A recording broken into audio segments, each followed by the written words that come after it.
Assalamualaikum warahmatullahi wabarakatuh. Bismillahirrahmanirrahim. Alhamdulillahi rabbil alamin wa bihi nasta'inu ala umurid dunya waddin.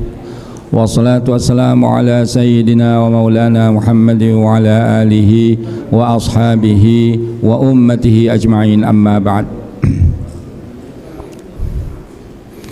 Ingkang kula ingkang minulya Mbah Rais PWNU Yogyakarta, yang kami hormati Bapak Ketua Tanfidhiyah, yang kami hormati juga seluruh pengurus PWNU Yogyakarta, para hadirin wal hadirat yang saya hormati.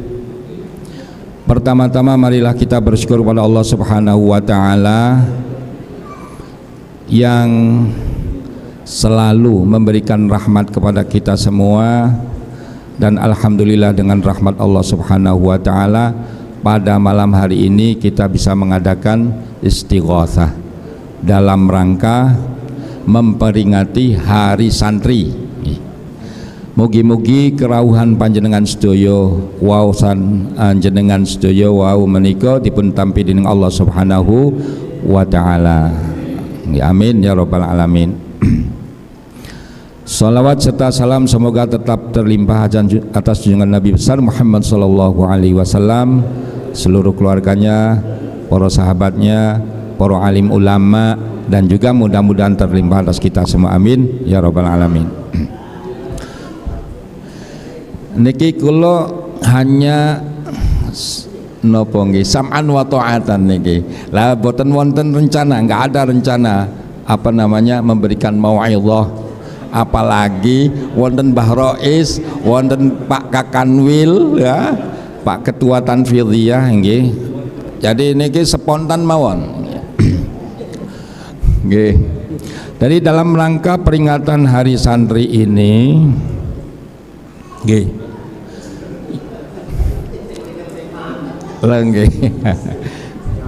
Marilah kita gitu.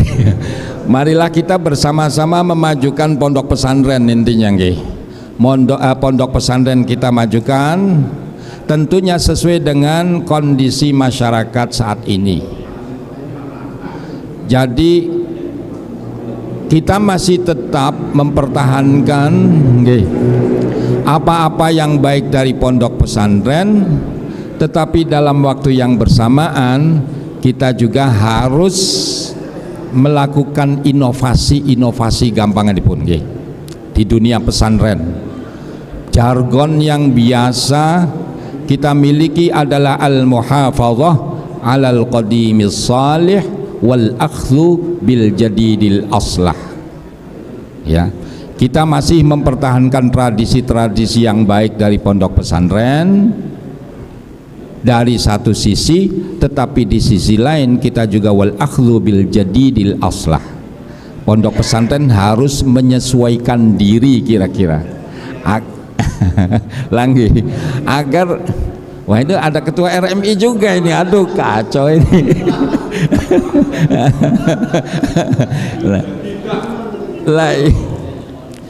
La wal akhdhu bil jadidah berarti bojo yang baru maksudnya. Aduh kacau ini Pak. Kalau di NU luar biasa pokoknya, ini cerdas-cerdas anunya para kiai pada saat itu. Jadi nggih wal akhdhu bil jadidil aslah, kita harus pondok pesantren harus bisa mengambil sesuatu yang baru yang itu lebih maslahat bagi pondok pesantren, maslahat bagi para kiai, maslahat bagi asatidz, maslahat juga bagi tulabnya, santri dan thalibah. Mendengar thalibah ini langsung saja Gus. Nah itu. Nah maka ini bagaimana caranya? Nah ini bagaimana caranya kalau al-muhafadzah 'alal qadimis shalih, jelas nih. Paling tidak itu santri kita kan, paling tidak nih kalau di pesantren ada 3 menurut kula nggih. Yang pertama, setiap santri harus bisa membaca Al-Quran dengan baik dan benar menurut ilmu tajwid dan makharijul huruf serta turunannya. Nggih. Nggih Gus, leres Gus nggih. Nih, nggih. Langge niki al-muhafadzah 'alal qadimis shalih nih. Jadi setiap santri pesantren apapun, mau pesantren tahfidzul Quran ataukah pesantren kitab kuning, atau yang pertama adalah Al-Qur'annya dulu. Membaca Al-Qur'an dengan baik dan benar. Ini bukan ramai jenengan loh Pak Rafiq ya, bukan. ini di sana yang melihat santri ya. Nggih, diwakili oleh Wakil Direktur Pascasarjana UIN Sunan Kalijaga Yogyakarta nih, yang mendengar diwakili, nanti beliau yang akan menyampaikan. Jadi seluruh santri ini, sebab ada sebagian santri, ada sebagian pesantren yang karena konsentrasi di kitab kuning lalu nggak mau mengajarkan Al-Quran. Nah, ini keliru menurut kulogi. Jadi pondok pesantren dimanapun apapun macamnya, betul Pak Yenggi, Mbak Rais.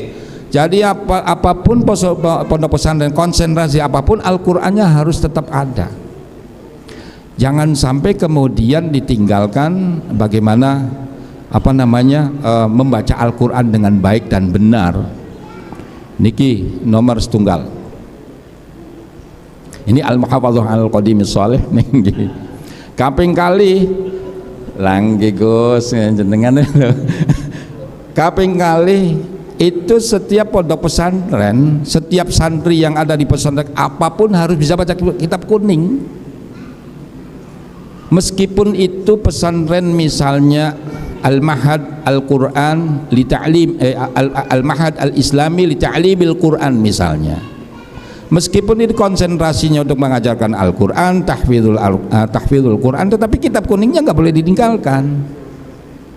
Karena mesti ketika sudah santri-santri sudah pulang ke kampung, yang ditanya itu fikih. Selain bagaimana baca Al-Qur'annya, itu fikihnya mesti ditanya. Mbah Yai nggih niki menawi salat kados ngaten niku sah boten nggih. Lah kalau sah boten ya mesti harus mempelajari kitab-kitab fikih, kitab kuning. Jadi santri dimanapun, mau itu di pondok pesantren tahfidzul Quran atau di pesantren apapun, itu harus diajarkan bagaimana membaca kitab kuning. Nggih. Mau pondok pesantren pertanian misalnya, atau pondok pesantren apa Mas? Macam-macam nih nggih. Wonten kekhasan-kekhasan, tetapi kitab kuningnya ini harus tidak boleh lepas. Jadi di situ harus diajarkan nahwu sorof misalnya, paling tidak tuh itu. Ketika itu umpamanya tidak konsentrasi di bagaimana memahami kitab kuning, tetapi dasar-dasarnya harus kita ajarkan. Misalnya kalau sorof ya nopo Gus, misalnya tasrifan krapyak diajarkan wazannya atau fi'il atau masdar apapun, ini bentuknya begini. Itu harus diajarkan yang dasar. Kira-kira santri itu bisa nanti membaca kitab kuning, meskipun nanti bantuannya kamus harus ada pasti nggih. Tetapi sorof nahwu misalnya cukup jurumiyah misalnya, tetapi ini digeluti begitu mendalamnya, dipraktekkan, digabungkan dengan amtilah tasrifiyah, apakah itu model Jombang atau model Krapyak, lalu sandingnya ada kamus. Jadi santri langsung dipraktek begitu. Kalau memang tidak takhusus dalam misalnya Lirboyo, tidak seperti Lirboyo, tidak misalnya. Kalau Lirboyo sudah memang takhusus itu ya di kitab kuning. Nah, tetapi yang tidak takhusus di kitab kuning mesti kita harus mengajarkannya. Bagaimana ini santri kemudian ketika selesai dari pondok pesantren itu bisa baca kitab kuning sendiri dengan bantuan kamus. Ngaten nggih. Leres boten Pak Yai nggih. Lagi. Jadi nanti mungkin Pak Kakanwil ini, mungkin jenengan kan punya power nih. Bukan mungkin lagi, pasti punya power. Perintahkan pondok pesantren yang mengajarkan kitab kuning semuanya, meskipun yang ditahfidzul Quran. Kados Krapyak lah gampangannya Gus nggih. Krapyak itu meski tahfidzul Quran tetapi kitab kuningnya jalan. Ngaten. Nah yang pondok-pondok yang kitab kuning, Qur'annya jangan sampai lupa. Soalnya nanti jadi imam itu nanti, nah dilihat makharijul hurufnya bener nu untuk boten nggih, ilmu tajwidnya benar atau tidak. Jadi Quran yang pertama, kemudian yang kedua baca kitab kuning. Standar mawon. Nyuwun sewu kelompok pengalaman Gus nggih. Jurumiyah sebenarnya kalau kita mempelajari nahwu pakai jurumiyah saja, mulai dari awal hingga akhir, asal difahami dengan baik lalu dipraktekkan bantu dengan sorof, itu sudah bisa baca kitab kuning. Meskipun bertahap nggih, leres mbaya nggih. Menawi nopo syarah Alfiyah umpamanya syarah Ibni Aqil apa itu terus aja tambahan-tambahannya, tetapi jurumiyah ini yang hanya tipis itu harus diajarkan. Sorof harus diajarkan, setelah itu dipraktekkan dibimbing oleh ustadz ataukah seorang kiai atau bunyai atau ustazah, lalu jalan. Nah berikutnya jalan sendiri. Ngaten keranten menawi menghabiskan kitab kuning yang sekian banyak nggak mungkin, berikan alatnya saja. Ini lagi nasihati para kiai po ya. Mboten ini santri yang itu lihat. Nah itu kitab kuning harus. Nah yang ketiga tentunya al-akhlaqul karimah. Bagaimana menghormati guru, bagaimana menghormati kiai, bagaimana menghormati nopo bunyai, bagaimana menghormati nopo berbakti kepada orang tua dan seterusnya. Sebenarnya kuncinya cuma 3 niki. Selain itu kan pengembangan. Lah fikih dari mana ya, dari kitab kuning mau iku.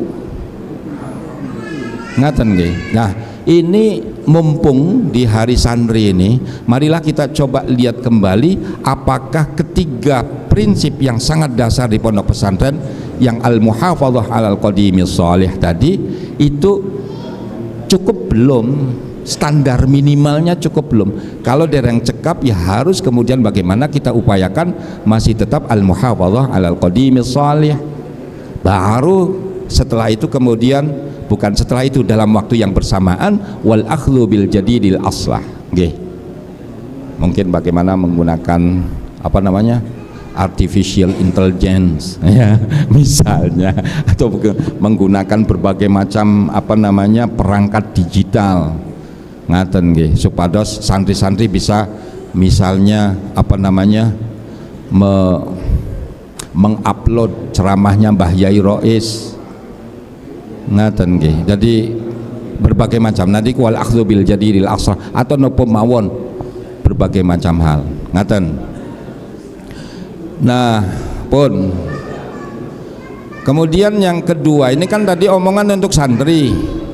Nah bagaimana untuk para kiai? Woi para kiai malah dia. Ini bagaimana, ini kan masih saat ini ada banyak kasus nih, kasus baru yang belum ada di dalam Al-Quran, belum ada di dalam hadis. Nah maka kemudian gimana nih pengasuh-pengasuh pondok pesantren berinteraksi dengan atau menjawab persoalan-persoalan kontemporer. Nah niki Bapak Ibu nggih, niki tugas kita semua yang mungkin ya sebagian besar memiliki pondok pesantren, bagaimana menjawab permasalahan-permasalahan kontemporer. Contoh, kalau suatu saat robotisasi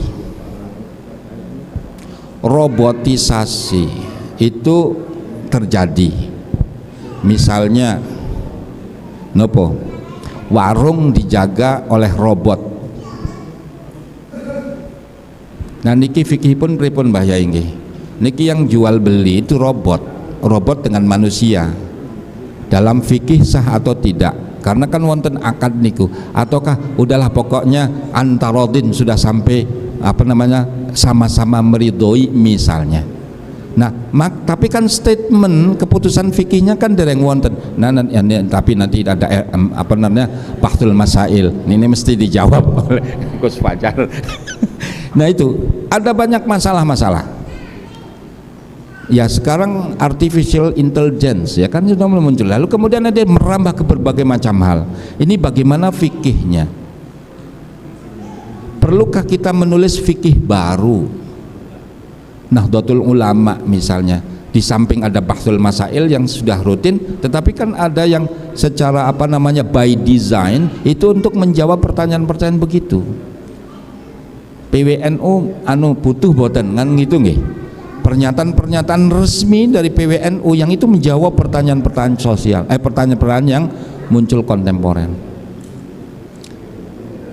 Bagaimana menafsirkan ayat-ayat Al-Quran yang jumlahnya hanya 6.232 tetapi masih bisa kemudian relevan untuk masa sekarang? Itu kan pertanyaan-pertanyaan yang harus kita jawab, harus dijawab oleh dunia pesantren. Kan ngaten nggih, secara masif, bukan orang per orang. Kalau orang per orang mungkin ya sudah ada sebagiannya.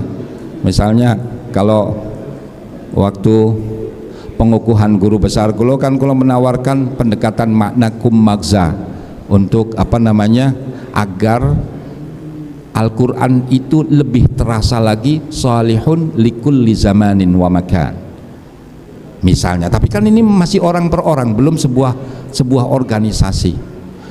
Pendekatan makna magza yang menggali 3 hal. Satu, al-makna at-tarikhi, makna historis, makna yang mungkin dimaksudkan oleh Allah Subhanahu wa taala ketika menurunkan Al-Qur'an kepada Kanjeng Rasul sallallahu alaihi wasallam. Satu, ini berarti harus analisa bahasa, nahwu, shorof, balaghah, al-muhafadzah 'alal qadimi shalih. Lalu yang kedua, al-maghza at-tarikhi. Al-maghza niku maqsadul kalam atau maqsidul kalamnya, maqsidul ayatnya. Tidak harus maqasidus syariahnya, tidak. Maghza ini lebih dari maqasidus syariah. Bisa saja maqasid, bisa saja maghza, bisa saja ibrah, bisa saja ide-ide moral, konsep moralitas yang ada di dalam ayat-ayat suci Al-Quran. Misalnya ketika ini kita membaca ayat-ayat kisah Ratu Balkis misalnya, ataukah kisah Nopo Mawon. Karena lalu pertanyaan ini signifikansinya untuk Kanjeng Nabi Muhammad SAW itu apa sih? Untuk para sahabat apa sih waktu zaman Kanjeng Nabi? Al-Maghza at-Tarikhi. Nah kemudian kita bertanya setelah ini digali sedemikian rupa, kemudian apa al-Maghza al-Mutaharrik al-Mu'asirnya? Signifikansi ayat tentang kisah itu untuk masa kekinian. Lah itu PR-nya banyak banget. Kan perlu ada penafsiran ulang, tetapi kan ini harus juga, bukan harus, sebaiknya itu sebuah organisasi yang namanya Nahdlatul Ulama, yang punya banyak alim ulama, punya banyak kiai yang memang bahasa Arabnya luar biasa dan seterusnya. Ngaten, saya pernah merenung ini sekedik malih. Ini kata Pak Yai jangan lama-lama. Jadi misalnya Ratu Balkis, kan ada itu, Ratu Balkis itu mendapatkan surat dari Nabi Sulaiman, ya kan, yang di dalam suratnya Nabi Sulaiman itu mengharapkan agar Ratu Balkis tunduk kepada Nabi Sulaiman, tunduk kepada Allah Subhanahu wa taala. Nah ini luar biasa, ketika itu mendapatkan surat dari Nabi Sulaiman, lalu Ratu Balkis kan mengumpulkan mengumpulkan pejabat-pejabatnya. Konon dalam Qasasul Anbiya itu menterinya Ratu Balkis itu 300, Pak Kakanwil, 300 orang. Nah setiap 300 membawahi 10.000 pasukan. Berarti Ratu Balkis lebih luas kerajaannya daripada Indonesia ya. Indonesia berapa Pak? Kakak 48 menterinya ya.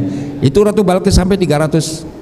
Setiap satu menteri membawai 10.000 pasukan. Dikumpulkan 300 ini. A'udzubillahi minasyaitonirrajim. Qalat ya ayyuhal mala'u aftuni fi amri ma kuntu qati'atan amran hatta tashhadun. Ini luar biasa Ratu Balkis ya. Ya ayyuhal mala'u, wahai para punggawa, para menteri lah gampangannya. aftuni, berikan aku fatwa. Kalau karena ini seorang ratu yang mengatakan berikan aku usulan, berikan aku pendapat, berikan aku apalah istilahnya. Ma kuntu qati'atan amran, saya tidak pernah memutuskan satu perkara pun hatta tashhadun, sehingga kalian menyaksikan aku hadir di depanku, memberikan usulan, memberikan argumentasi sedemikian rupa, dianalisa, baru aku putuskan. Lah niki signifikansi untuk Kanjeng Nabi nopo nggih? Nah ini pertanyaan, kan ini pertanyaan besar. Mungkin ada hubungannya dengan wa amruhum syura bainahum.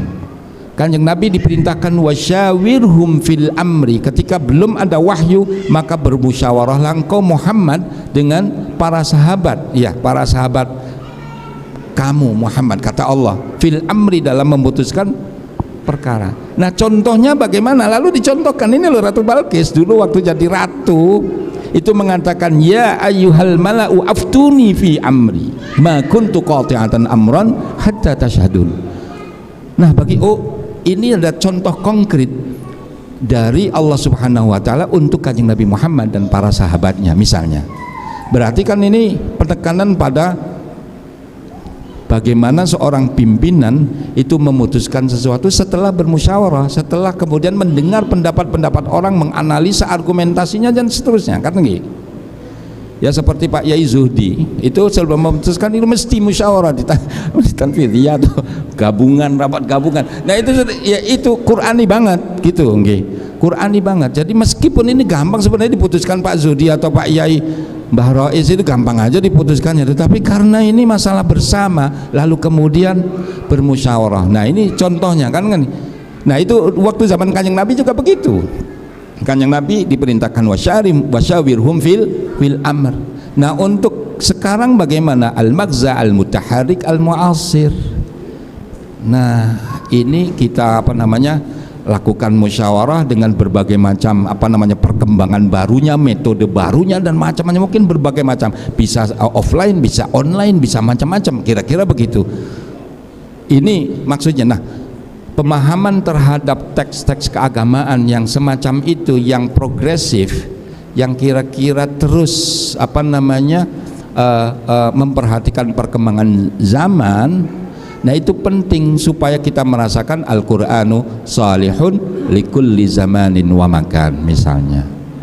Nah waduh kalau ini diterus-teruskan nanti 3 jam sendiri nih Pak, agak kan pun ngaten mawon. Kalau akhiri, tapi kalau badhe mempersembahkan sholawat Mbah.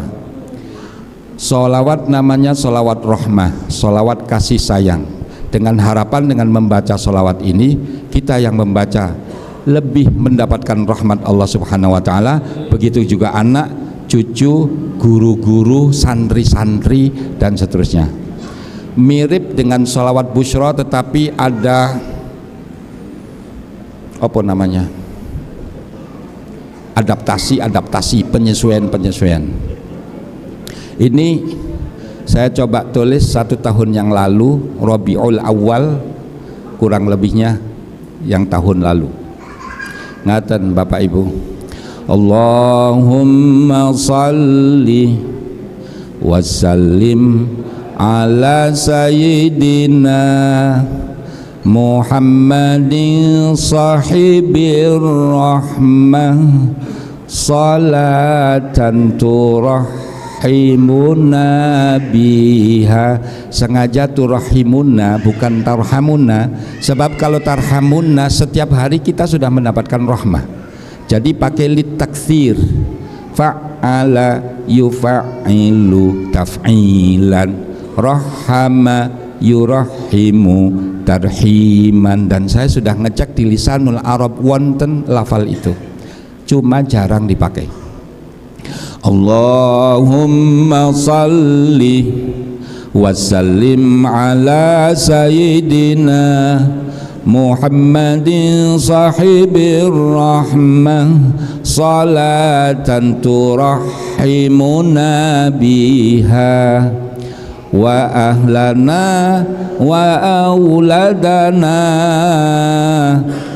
wa jami'a usulina wa jami'a furu'ina wa muallimina wa tullabina min yaumina hadza ila yaumil qiyamah min yaumina hadza ila yaumil marhamah.